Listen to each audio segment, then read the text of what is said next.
What is up, homies? Your boy is back, and for like 2 or 3 years without posting, but I want to start making videos again. So yeah. And in today's video, we're gonna be trying out a new idea. I've been watching a lot of older wrestling matches from the indies, older WWE matches, older Japan matches, AEW, all that. And sometimes I don't agree with Dave Meltzer's reviews, since he is the main guy that reviews all the matches, or cage match, I think that's what they're called. I don't agree with theirs either.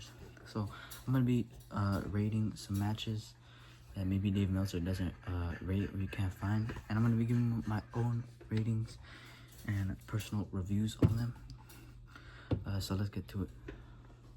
The first match we are going to be rating in the series is going to be Kota Ibushi versus Cedric Alexander in the WWE Cruiserweight Classic, second round, August 10th, 2016. My personal rating for this match is a 4.3 stars. Let me give you the rundown. But yeah, Kota Ibushi did end up getting the victory in the match. Still, both men looked incredibly strong. Nobody looked weak in the end. Cedric got a standing ovation, as I said. So yeah. So every episode of these, I might be doing around 3 or 4 matches, depending on how long the video is. I don't want to keep you guys around for too long. So let's get into the second match. So in this match, from my notepad we have right here, both men looked pretty equally strong throughout the match.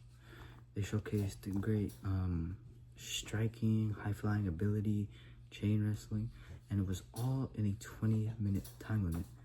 Now, this was before Cedric Alexander was signed to WWE, and Kota Ibushi never signed to WWE, still wrestling in New Japan.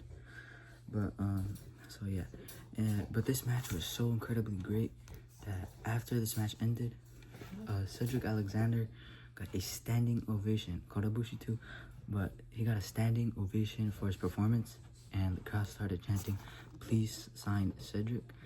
And the crowd was heard. Triple H came out, raised Cedric's hand. It was an amazing moment. But back to the match. 20-minute time limit, great high-flying ability, striking ability, and grappling. It kept everybody entertained. There was never really a boring moment in the match. I was kind of at the edge of my seat in some moments. But, you know, with Kota's dive that he does outside the ring, where he jumps over the ropes, second turnbuckle, and dives out. That was a crazy moment. It looked absolutely beautiful. But then you have Cedric almost winning. The near falls in this match were also crazy. But yeah, I think this has some stuff for everyone. You can have your high power moves like power bombs. You can get your high flying moves. You can get your chain wrestling with the grappling and the headlocks. You can get absolutely strong style striking with Kota Ibushi's elbows, Cedric Alexander's kicks. But yeah, I think this is a justified 4.3 stars. The only thing I think was missing that I could critique from this match was how there was really no storyline. Like, imagine this at a WrestleMania with a story. This could have been a 5-star classic. But I do think, since there was no story, it was just a really good wrestling match. But, you know, it was just for the tournament, you know. So I think a story would have improved this by miles. But yeah. The second match we are going to be doing today is AJ Styles versus Adam Cole at Ring of Honor All-Star Extravaganza 6 for September 6, 2014. The rating for this match is a 4.5 stars. Now, 2 all-time greats. AJ Styles, definitely future WWE Hall of Famer. Adam Cole might be, considering the stuff he did in NXT, but he's still a great wrestler from all the stuff he did in the indies, and now he's in AEW. So 2 best wrestlers, and maybe best wrestlers in the world at that time in 2014. But I gave this match a 4.5 stars, as there's a masterclass of technical ability.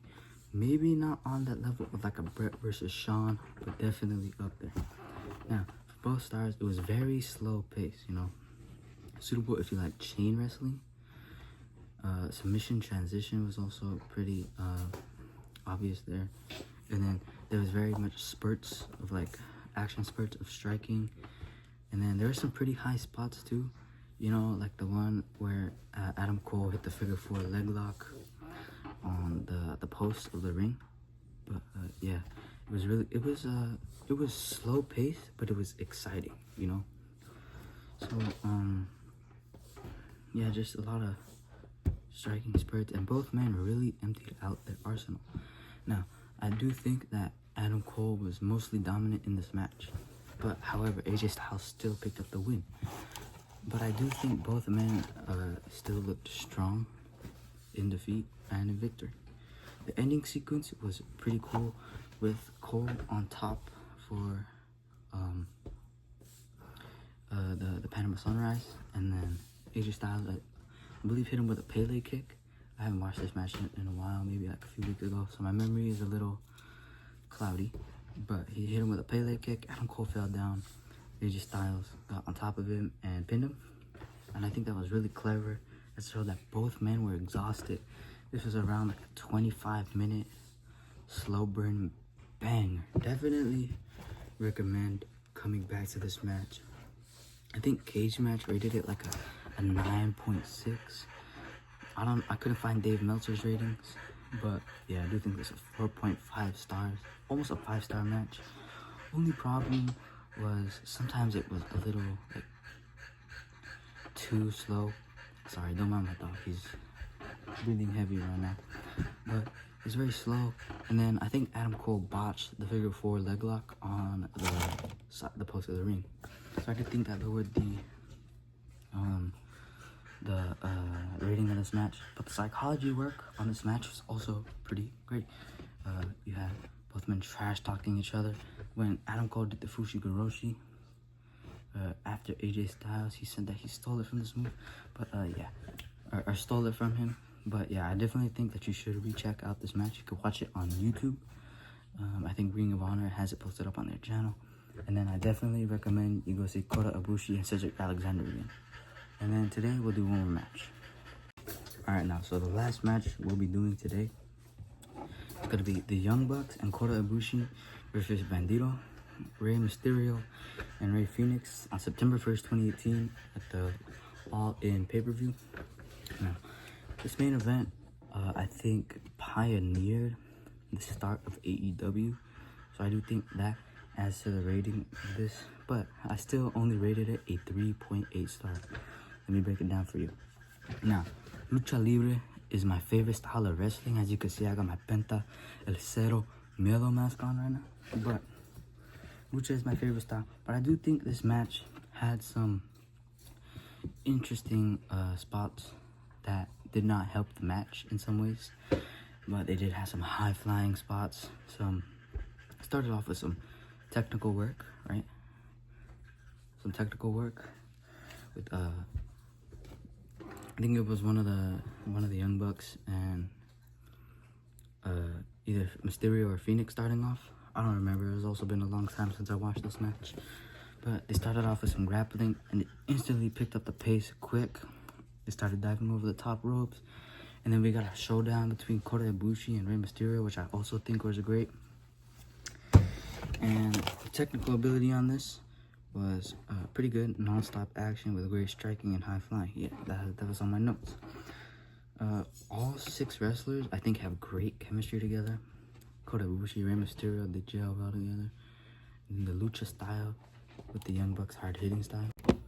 Alright, so yeah, I think their styles mesh very well. And like the hard striking style of Kota Ibushi. You got the super kicks of Matt and Nick Jackson. Then you have Rey Mysterio, Bandido, and Rey Fenix high-flying maneuvers. And then Kota Ibushi and the Young Bucks can also get super technical in the air, you know? So I think their styles mesh very well. And you also have Rey Fenix. He could strike too. I think Bandido can strike too. I haven't really watched too much of Bandido. But yeah, their styles blend really well. But there was one spot in the match that I really think brought down the value of this match. And it was when Matt Jackson kicked out of all of Bandido, Rey Fenix, and Rey Mysterio's finishers and signatures, which is crazy considering like no heat on him, but he is a tag team wrestler. And tag team wrestlers aren't really prioritized much as singles wrestlers to look strong, but it was just crazy to me that he kicked out of all 3 of their finishers. But I do think it was when the Lucha Trio, that's what I'm gonna call them for now, jumped outside on Kota, Ibushi, and Nick. They left Matt inside, and I think there was an error that nobody could break up the pin, and so maybe I think that hurt the match a little. But considering that they have so much chemistry and just so much high action, I think it still saves it from like to almost a 4-star match. So it's nothing to be too disappointed on in that, but I do think it hurt the match a little. If that didn't happen, I'd probably rate this match just a 4 stars flat. But about 0.2 points doesn't really matter too much. You still got a 3.8. But yeah, I think this match is definitely worth rewatching every now and then if you want to have some non-stop action, but yeah, definitely check this match out. Alright guys, now just to review for today's video, we have Kota Ibushi and Cedric Alexander WWE Cruiserweight Classic, 2nd round, August 10th, 2016, rated a 4.3 stars. We have AJ Styles versus Adam Cole, Ring of Honor All-Star Extravaganza 6, September 6, 2014, 4.5 stars. And we have the Young Bucks and Kota Ibushi versus Bandido, Rey Mysterio, and Rey Fenix in a 6-man tag at All In, September 1st, 2018. Cedric versus Kota got a 4.3. Adam Cole versus AJ got a 4.5. Young Bucks and Kota versus the Lucha Trio got 3.8. So yeah, that pretty much wraps it up for today's video, guys. Hope you guys enjoyed. I'm planning to keep these series going as long as as well as continuing my action figure reviews, maybe adding in some new content such as like video games, maybe music. But yeah, I hope you guys enjoyed this type of video. I enjoyed making it. I do think it was really fun making it. But we're gonna be reviewing maybe about 3 or 4 matches every video. I have a few matches in my notes already, maybe about 6 pages full, so definitely expect some videos to be coming out. But thanks guys for watching, and I'll see you guys next time. Cero Mielo.